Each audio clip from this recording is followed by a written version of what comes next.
पहला परावर्तन या प्रतिध्वनि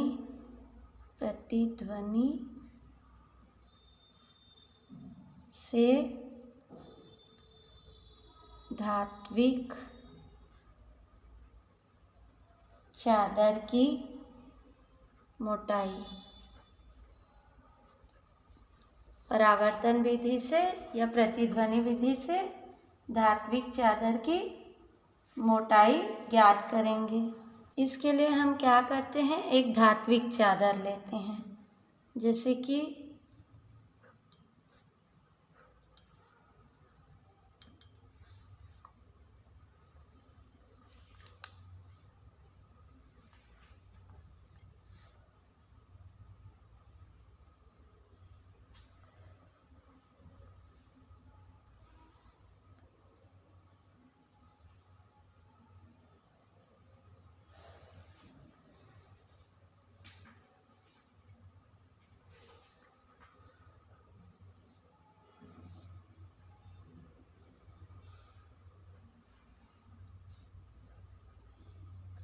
ये कोई धात्विक चादर है, ये हमारी कोई धात्विक चादर है। धात्विक चादर पर ये कोई बिंदु ए है और ये कोई बिंदु बी है, और ये दूसरी परत में एक बिंदु क्या है, सी है, बिंदु सी है। तो धात्विक चादर की एक सतह पर किसी बिंदु ए के सम्मुख एक सिग्नल भेजा जाता है, जो ये चादर के दूसरे सिरे के किसी बिंदु से टकराकर पुनः वापस उस चादर पर आ जाती है। तो जो आने में समय लगता है और जो दूरी वो तय करता है, इन सब से और इस समय जो वेग होता है, उन सब का मान ज्ञात होने पर हम उस चादर की मोटाई को ज्ञात करते हैं। तो इसको लिख सकते हैं हम कि किसी धात्विक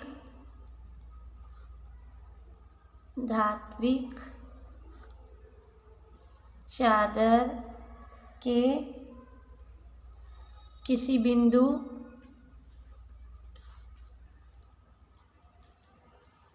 धात्विक चादर के किसी बिंदु ए से उसके सामने की सतह की ओर सम्मुख सतह की ओर एक सिग्नल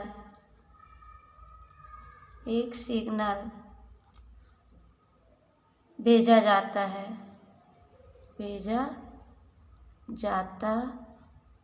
है। यह सिग्नल क्या होता है, दूसरी सतह के, यह सिग्नल दूसरी सतह के किसी बिंदु सी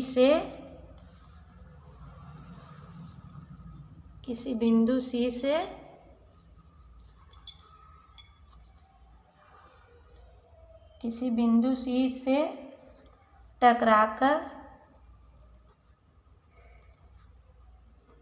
पुनः वापस आ जाती है। यह किसी बिंदु सी से टकराकर पुनः वापस आ जाती है। तो मान लो ए से सी तक जाने और वापस आने में समय टी लगता है। मान लो ए से सी तक जाने व वापस आने पर समय टी लगता है। मान लो ए से C तक जाने और वापस आने में समय क्या लगता है, t। तो हम जानते हैं कि वेग बराबर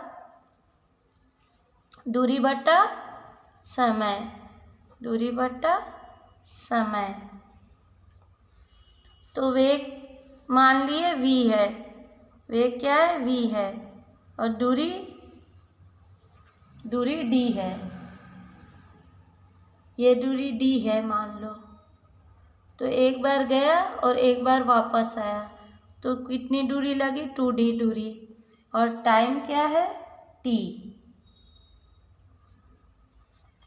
टाइम क्या है अपना, t। तो d बराबर vt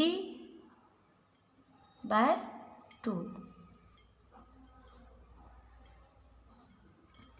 ये तो d चादर की क्या होगी, मोटाई, और v वेग, t समय, जहाँ वेयर d इक्वल टू चादर की मोटाई और t इक्वल टू टाइम समय और v इक्वल टू वेग। ठीक, तो यदि v का मान t का मान ज्ञात है, v और t ज्ञात है, तो हम चादर की मोटाई, तो अल्प दूरी मापन की यह एक विधि हुई। दूसरी विधि है अणु का आकार, दूसरी विधि अणु का आकार, साइज ऑफ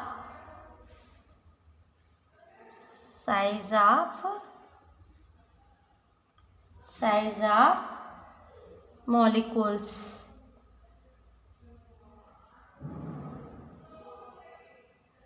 साइज ऑफ, इसमें क्या करते हैं, अत्यंत छोटी दूरी, अत्यंत छोटी दूरी जैसे परमाणु का आकार, अणु का व्यास आदि का मापन वर्नियर कैलिपर्स या पेच मापी की सहायता से नहीं कर सकते, है ना। एकदम अल्प दूरी का मापन हम वर्नियर स्केल, पेच मापी की सहायता से नहीं कर सकते। तो ऐसी अल्प दूरी मापन के लिए एक विशेष तकनीकी का प्रयोग करते हैं। अल्प दूरी के प्रत्यक्ष मापन के लिए किस तकनीकी का प्रयोग करते हैं हम? अल्प दूरी के प्रत्यक्ष मापन के लिए सूक्ष्मदर्शी की सहायता ली जाती है। प्रत्यक्ष मापन के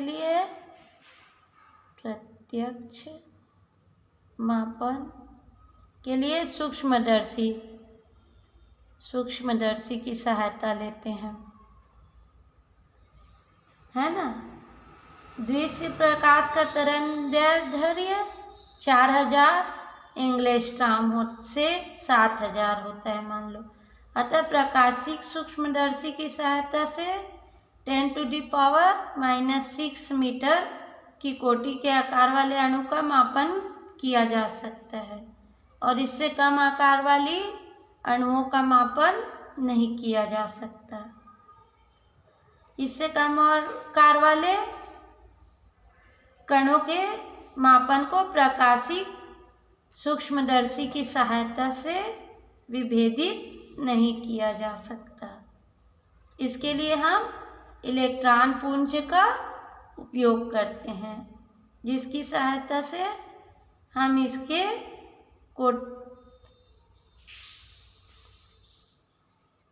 जिसकी सहायता से एक एंगस्ट्रॉम की कोटि के आकार वाले कणों का मापन किया जा सकता है। तो मैं एक बार फिर से रिपीट कर देती हूँ कि अणु का आकार या अत्यंत सूक्ष्म दूरी जैसे परमाणु का आकार, अणुओं का व्यास आदि का मापन वर्नियर कैलिपर्स की सहायता से नहीं किया जा सकता। इसके लिए विशेष तकनीकी का उपयोग किया जाता है ना।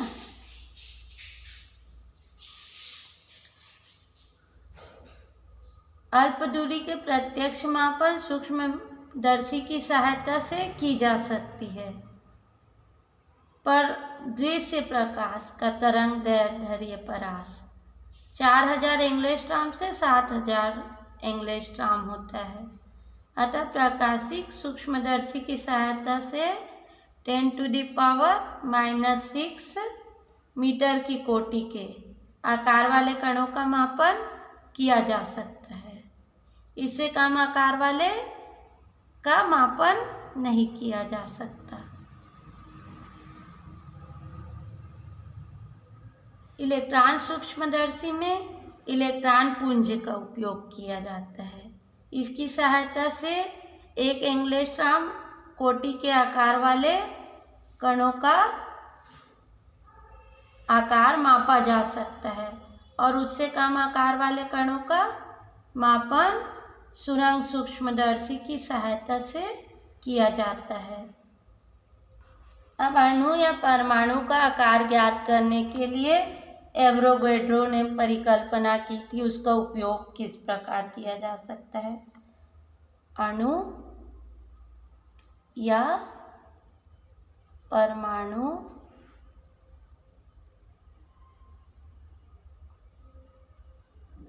का आकार ज्ञात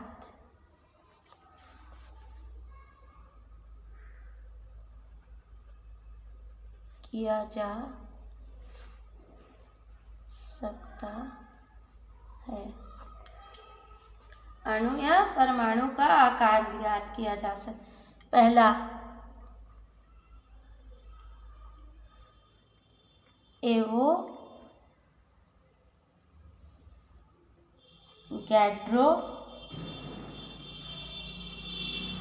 की परिकल्पना का उपयोग से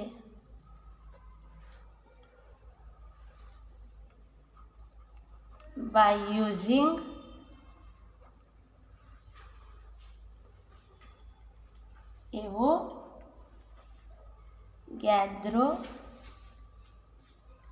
Avogadro's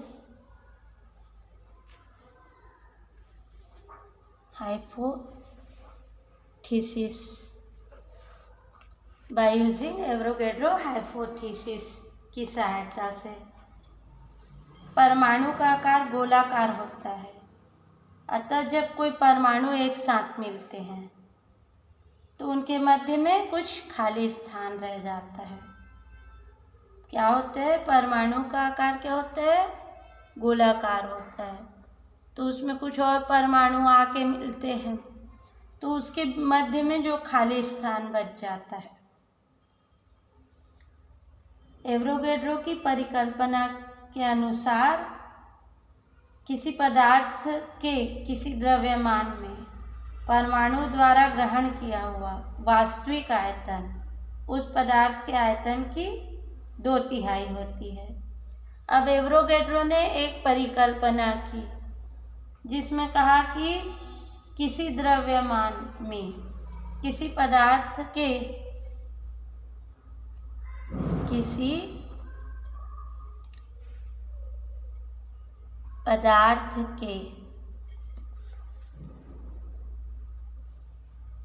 किसी द्रव्यमान किसी पदार्थ के किसी द्रव्यमान में परमाणुओं द्वारा ग्रहण किया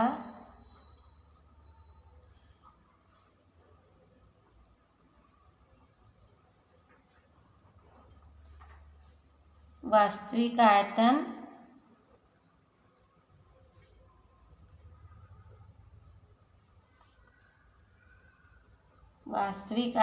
उस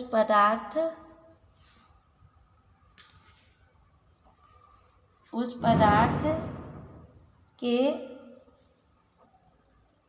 आयतन का 2/3 होता है। एवोगैड्रो परिकल्पना के अनुसार किसी पदार्थ के किसी द्रव्यमान में परमाणु द्वारा ग्रहण किया हुआ वास्तविक आयतन, जो परमाणु अपना ग्रहण करता है, वह वास्तविक आयतन क्या होता है? उस पदार्थ के आयतन का 2/3 हिस्सा परमाणु ले लेता है।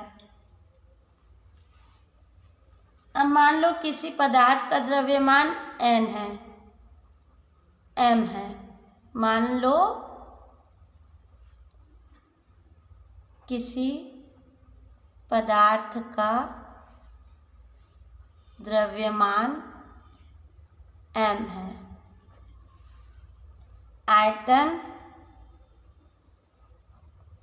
आयतन v है और तथा घनत्व ρ है।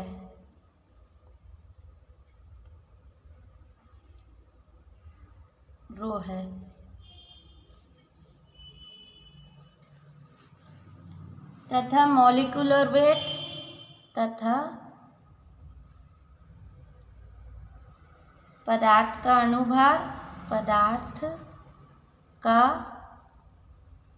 अणुभार कैपिटल M है।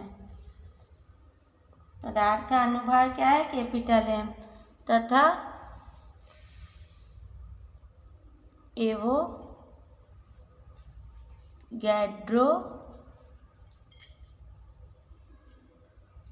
एवोगैड्रो संख्या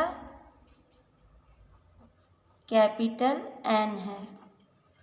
मान लो किसी पदार्थ का द्रव्यमान m है, आयतन v है, घनत्व उसका ρ है तथा पदार्थ का परमाणु भार m है और एवोगैड्रो संख्या n है। तब इसके परिकल्पना के अनुसार क्या होगा?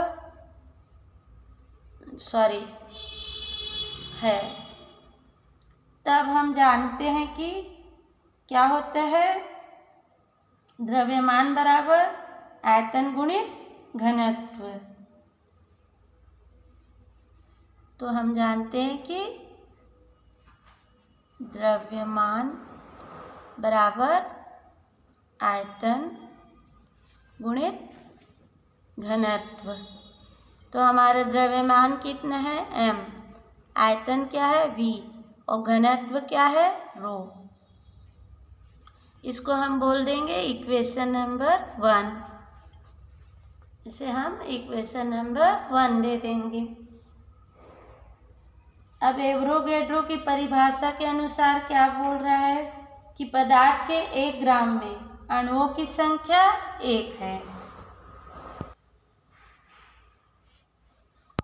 तो एवोगैड्रो संख्या की परिभाषा के अनुसार पदार्थ के m ग्राम में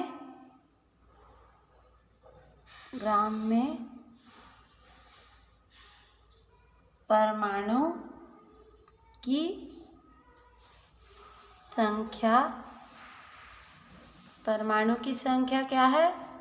n है। एवोगैड्रो की परिभाषा के अनुसार क्या है?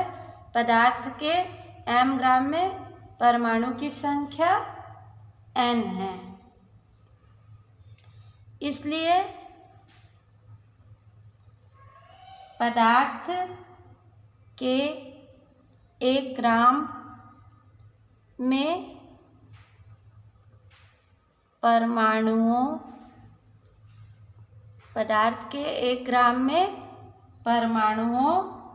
की संख्या क्या होगी?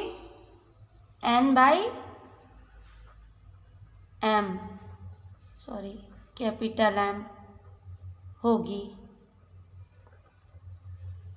क्या होगी? पदार्थ के 1 ग्राम में परमाणुओं की संख्या n/m होगी। तो अब पदार्थ के m ग्राम में परमाणुओं की संख्या,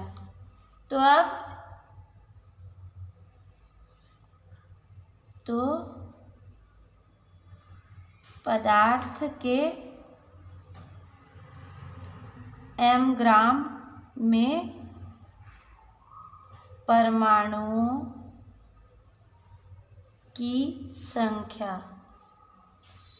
पदार्थ के 1 ग्राम में परमाणुओं की संख्या n/m, तो पदार्थ के m ग्राम में परमाणुओं की संख्या क्या होगी? n/m गुणित स्मॉल m होगी। ठीक।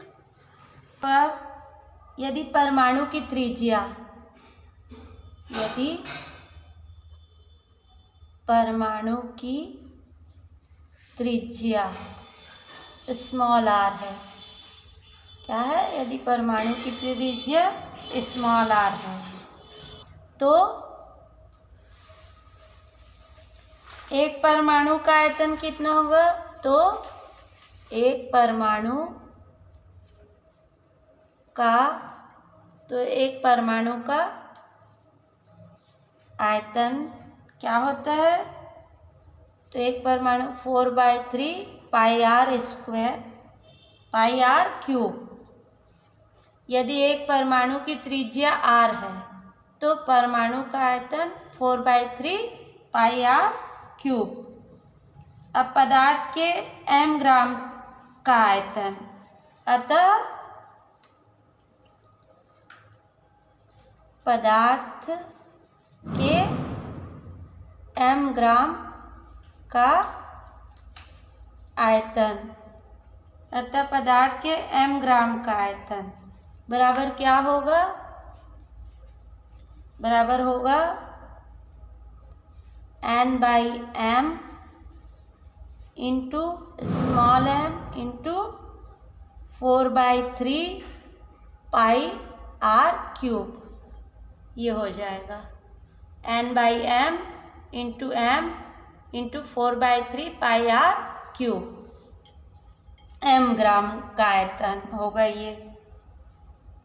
अब एवोगैड्रो परिकल्पना के अनुसार क्या होता है? एवोगैड्रो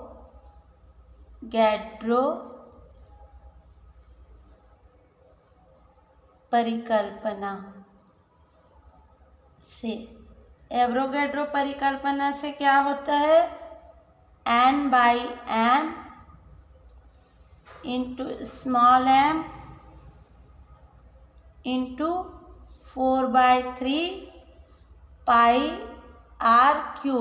और एवोगैड्रो परिकल्पना क्या है? किसी पदार्थ के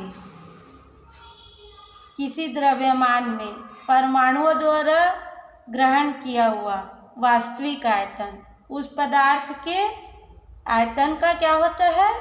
2/3 होता है। यह है हमारी एवोगैड्रो परिकल्पना। तो जो ये m ग्राम का आयतन निकला वो किसके बराबर होगा? 2/3 आयतन के बराबर, 2/3v, मतलब पदार्थ के 2/3 ग्राम आयतन के बराबर होगा। ये एवोगैड्रो परिकल्पना से है। अब इक्वेशन 1 से क्या हो जाएगा हमारा? इक्वेशन 1 से स्मॉल m का मान रखने पर, इक्वेशन 1 से स्मॉल m का हम मान रख देंगे। तो इक्वेशन 1 से स्मॉल m का मान क्या है? स्मॉल m बराबर v/ρ। यह हमारा क्या था? इक्वेशन नंबर 1 था। तो यहाँ से m का मान इसमें रख देंगे, तो ये क्या हो जाएगा? n/m स्मॉल m के लिए v और ρ इंटू 4/3 πr³ बराबर 2/3v। ये हुआ। या r, इसको क्या लिख सकते हैं? जैसे हमको त्रिज्या ज्ञात करनी है, r³ बराबर कैपिटल M बटा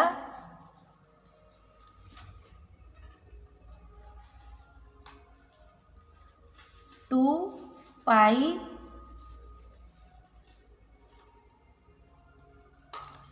ये भी कट गया,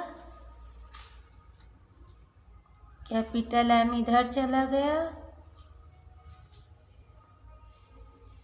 और 2 एकम 2, 2 दूनी 4 ये हो गया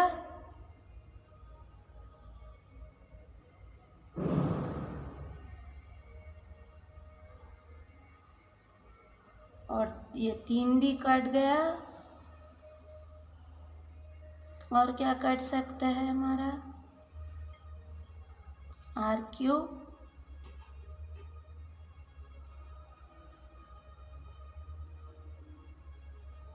बस अभी इतना ही कटेगा। तो ये 2 पाई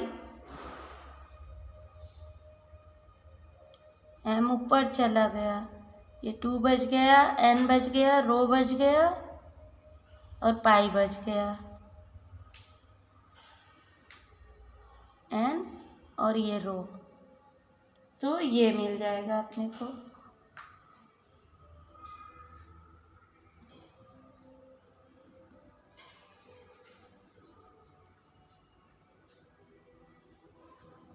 ठीक है, या इसको ये भी लिख सकते हैं, R बराबर कैपिटल M बटा 2 पाई रो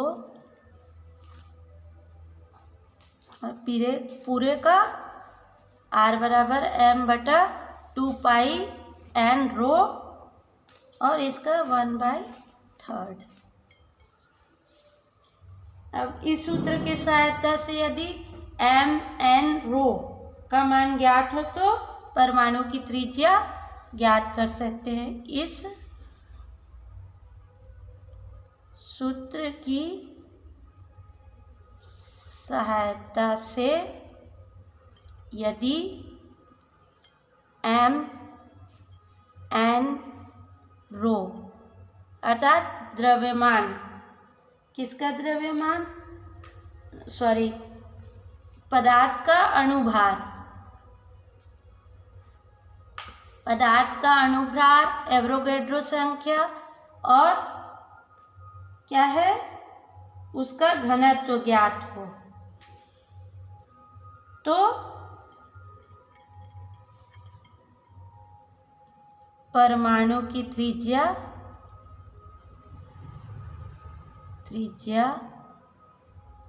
ज्ञात की जा सकती है।